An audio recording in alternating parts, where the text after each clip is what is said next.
Oi gente, Amanda falando aqui, tudo bem? Eu tenho um canal de Telegram chamado Respeita a Polícia. Lá eu envio conteúdos regulares e exclusivos para vocês. Principais disciplinas que caem nos concursos de carreiras policiais, métodos eficientes de estudo, cronograma de revisões, curiosidades do universo criminal e muito, muito mais. Para você fazer parte desse canal, não tem mistério. Na legenda desse vídeo tem um link. Você clica, acessa e pronto! Sem mistério, já faz parte do canal Respeita a Polícia. Uma vez lá dentro, você vai receber vários conteúdos exclusivos, entre áudios, textos, escritos, vídeos e um monte de coisa. Tudo pensado pela sua perita favorita, especialmente para vocês. Vamos nessa? Clica no link e acesse meu canal Respeita a Polícia no Telegram.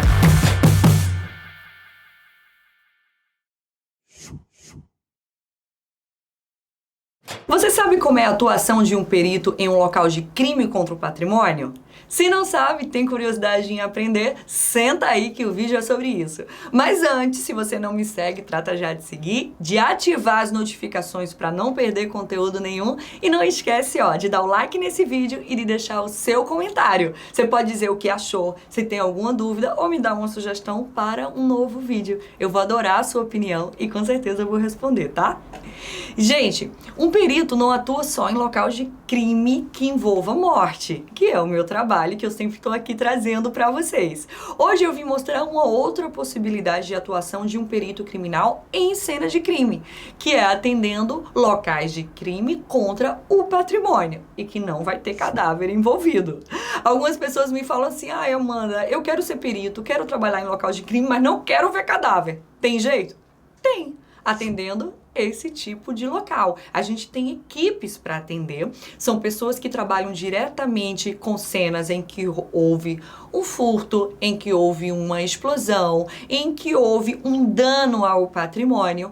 São bastante requisitadas para esse tipo de perícia. São bastante corriqueiras também, principalmente quando envolve algo em torno da Lei Maria da Penha. Briga marido e mulher, que ocorre uma destruição do ambiente, da residência, a vítima vai até a delegacia e pede para se constatar que houve aquele dano ao seu patrimônio. A perícia é acionada e vai até lá para realizar o levantamento do local do fato. Isso é uma das coisas que mais acontecem, que mais há requisição. Vamos conversar um pouquinho sobre isso? E, gente, o trabalho de um perito numa cena dessa, inicialmente não foge muito àquele que vai atender um local de crime de morte violenta. Todo o processo inicial é muito parecido. O perito vai chegar lá, vai ver se trata de um local isolado, se é um local preservado.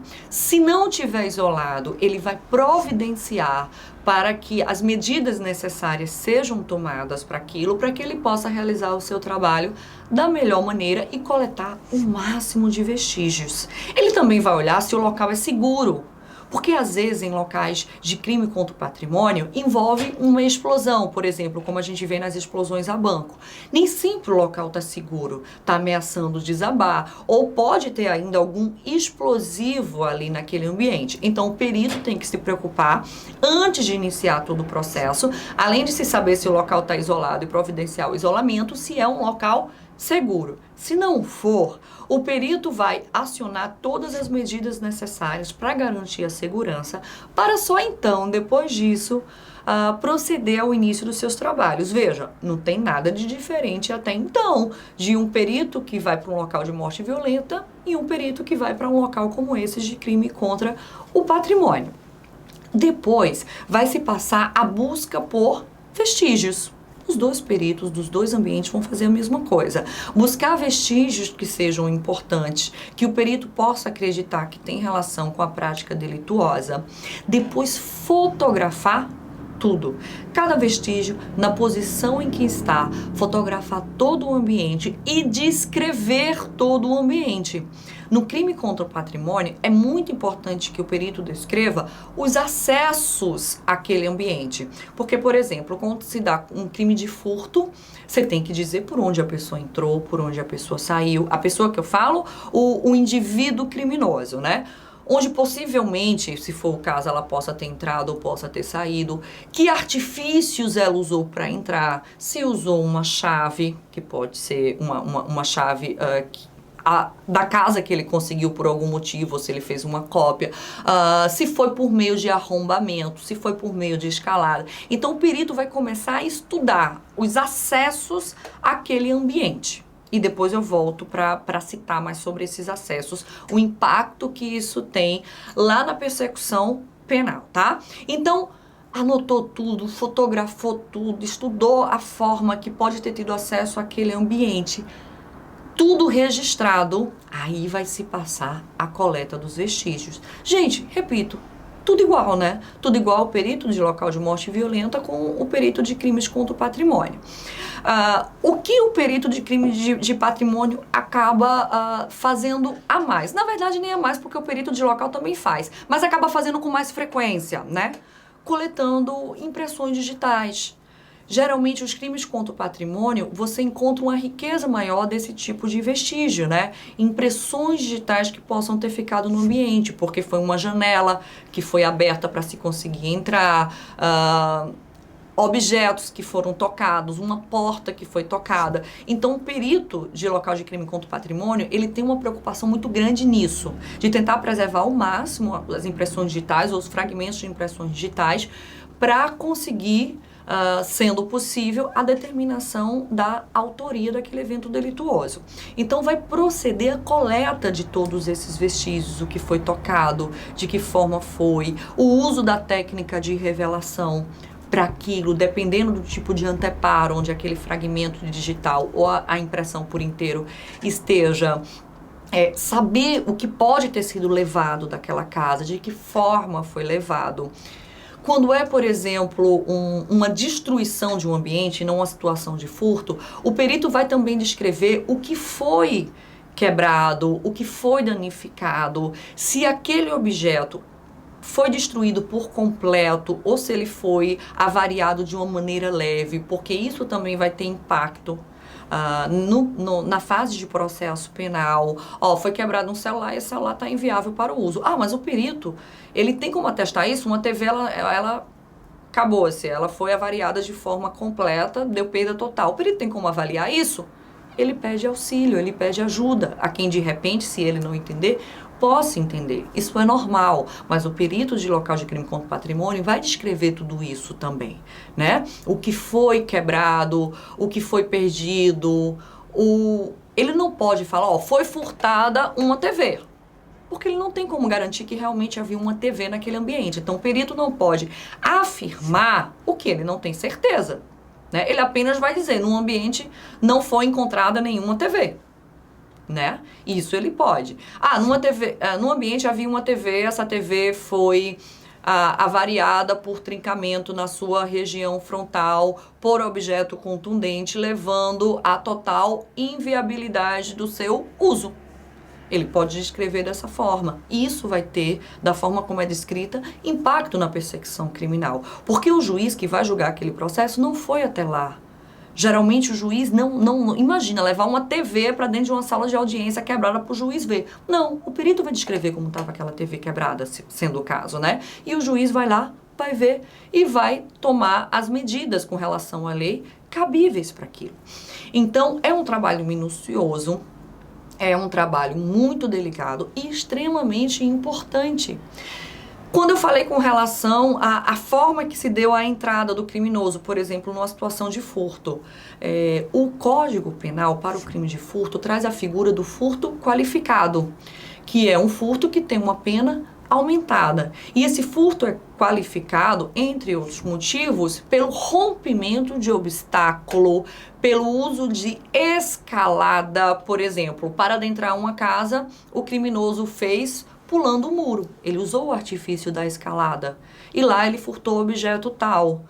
Foi utilizado a escalada para se furtar o objeto. Trata-se de um furto qualificado, a pena vai ser aumentada. E como é que o perito sabe que foi utilizada a escalada? Ele pode ver no muro os vestígios de pegadas que estão naquele muro, ele pode ver uma escada ficcionada ou qualquer objeto que se usou para subir e alcançar aquele muro. Então o perito tem como demonstrar através de vestígios. Se ele não vê isso, claro, ele não vai falar nada, porque, repito, ele não pode atestar aquilo que ele não tem certeza, né? Explosão a banco, por exemplo, como o próprio nome fala, foi utilizado explosivos. Isso qualifica também o crime. Então o perito vai ter que deixar claro que aquilo foi utilizado. Rompimento de obstáculo é você arrombar uma porta, é você quebrar uma janela para adentrar aquele ambiente em que o furto ia ser realizado, que o dano ao patrimônio ia ser realizado. O criminoso precisou romper algum obstáculo. E isso também qualifica o crime. E qual é o impacto disso? O aumento da pena. Então, isso, de acordo com o que o perito descreve, vai ter um impacto muito grande na persecução penal com relação ao aumento da pena por meio de alguma qualificadora. Então, foi rompido algum obstáculo, uma porta foi arrombada, uma janela foi quebrada, foi aquele evento criminoso, foi feito mediante escalada, foi feito com o uso de explosivo, tudo isso leva ao aumento da pena. E o perito vai ter que descrever no seu laudo, tem toda essa importância. Amanda, no local de morte violenta, o perito vai descrever tudo isso? Vai, mas muito mais no sentido de dar um modus operandi de como aconteceu aquele fato, não apenas de qualificar aquela situação. Ao contrário do perito de local de crime. Ou de local de crime contra o patrimônio, completando, né? Então, são peritos que trabalham sempre com um número grande de vestígios, com um número grande de coletas de fragmentos ou de impressões digitais, de amostras biológicas para uso de DNA, por exemplo, e sempre, quando possível, qualificando aquela conduta criminosa. Um dos eventos muito observados são as explosões a banco. São crimes que deixam muitos vestígios, que tem um certo perigo em se fazer, porque você não sabe se tem algum explosivo latente ainda ali. Então, o perito que atende um crime contra o patrimônio tem que ter muito cuidado em situações desse tipo. Situações que envolvem Maria da Penha também, porque às vezes o criminoso não está preso e ele pode voltar ao ambiente do fato no momento que a perícia está sendo realizada. Então, isso aí só te dá alguns exemplos de como o trabalho pericial, ele tem um certo perigo envolvido naquela labuta profissional. Mas que, claro, não é um fator que vai impedir o perito de trabalhar, mas apenas que vai fazer com que ele tenha mais cuidado e que tome todas as providências necessárias para garantir a sua segurança e a segurança da sua equipe. Então, assim, gente, pessoas que querem fazer para o cargo de perito e que não querem ver cadáveres, têm a opção de atuar em nível de laboratório, né? Laboratório de papiloscopia, laboratório de DNA, laboratório de balística forense, de documentoscopia, de computação forense. E tem a chance também de ir para local de crime sem ver cadáver, que é atendendo locais de crime contra o patrimônio. Agora, atenção, galera, porque nem todo estado vai ter isso muito bem dividido. Existem estados que têm uma divisão de equipes. Por exemplo, eu sou perita na Paraíba. Na Paraíba, nós temos divisões de equipes que atendem local de crime. Nós temos equipes que atendem local de crime com morte violenta. Nós temos equipes que atuam em local de crime que envolva conhecimento de engenharia forense. E nós temos uma terceira equipe que atende locais de crime que envolvam crimes contra o patrimônio, tá?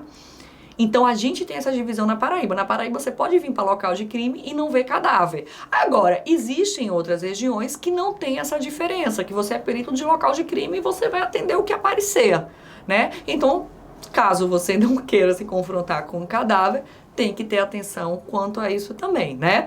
Então, assim, é só um pouquinho para vocês entenderem como se dá esse trabalho. O trabalho do perito que atende esse tipo de local de crime continua em nível de laboratórios forenses, com análise de vestígios, por exemplo, análise de DNA, por meio do laboratório específico, análise das impressões digitais, por meio do laboratório de papiloscopia forense, análise de câmeras de segurança por parte dos laboratórios de áudio e imagem forense. Então é um trabalho conjunto, muito complexo e que não é tão rápido, não é tão simples, tá?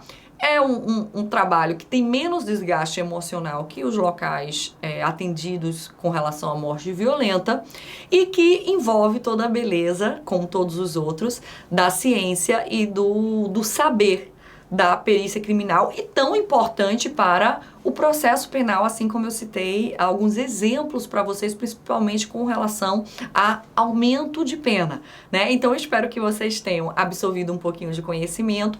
Já sabe, se tiver qualquer dúvida ou quiser que eu comente sobre uma outra área da perícia criminal, é só mandar aqui nos comentários que eu vou ter o maior prazer de responder para vocês. Se você gostou do conteúdo, não esquece de dar o seu like, nem de seguir o canal se é que você ainda não segue. Chama os amigos para assistir, compartilha com eles para a gente poder expandir ainda mais a importância do trabalho da perícia criminal, para que a gente seja valorizado e principalmente para que a gente tenha um impacto positivo com relação ao isolamento e preservação da cena de crime, porque a sociedade contribui muito para isso, tá joia? Gente, não esquece de ativar as notificações, porque logo mais eu volto com um novo vídeo e eu não quero que você perca nada, tá joia? Até a próxima!